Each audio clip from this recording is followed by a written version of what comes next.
د پښتو ژبې نوموتي سندرغاړې نازیه اقبال وایي چې خاوند جاوید پیرزی افغان دی او څو ځل یې پاکستاني حکومت ته خواست ورکړ چې هغه ته پاکستاني هویت یا شناخته کارت ورکړي، خو پاکستان شناخته کارت ورنه کړ، نو ځکه یې پاکستان پریښود او لندن ته لاړه.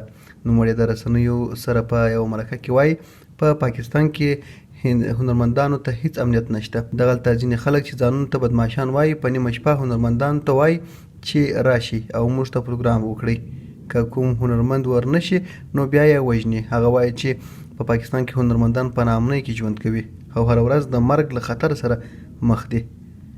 همداراز د ماشومانو ژوند یې هم خوندي نه و او خاوند به یې هره اونۍ تورخم ته تلی او په پاسپورټ به یې ټاپه لګوله. همداراز نورې ستونزې وې چې هغه یې دې ته مجبور کړ چې پاکستان پرېږدي.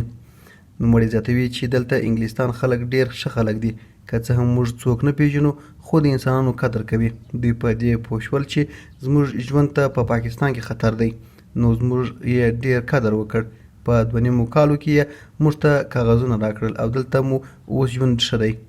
هغه وایي چې په لندن کې ځان ډېر خوندي ګڼم، ماشومان مې هم خوندي دي ځکه په پاکستان کې مې ماشومانو ښوونځي هم نشو ویلی.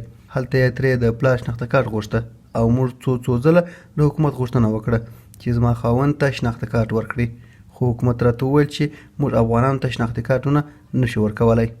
هغه وایي چې له پاکستاني حکومت مې ګیله دا ده چې ما خو د هنر ډېر زیات خدمت وکړ، د تیرو 24 کالو راهیسې د هنر خدمت کوم، نو دومره حق مې کېده چې زما خاوند ته یې شناخته کارت ورکړی وای او همداراز زما امنیت یې خوندي کړی وای.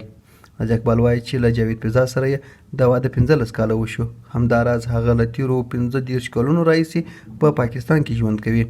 ډېر ماشوم و چې کورنۍ یې پاکستان ته راغلی وه او دومره عمر یې دلته تیر کړ، خو بیا هم پاکستان شناخته کارت ورنه کړ. نازیه اقبال وایي چې په پاکستان کې زما د هنر قدر چا ونه کړ، خو دلته په لندن کې په 2 ورځو کې زما ډېر قدر وشو. هغه وایي کوم خلک چې موږ ته وایي چې تاسې سندرې مه وایئ، هم هغوی زموږ سندرو ته نڅاوې کوي. دغه خلک دې خپل فکرونه بدل کړي.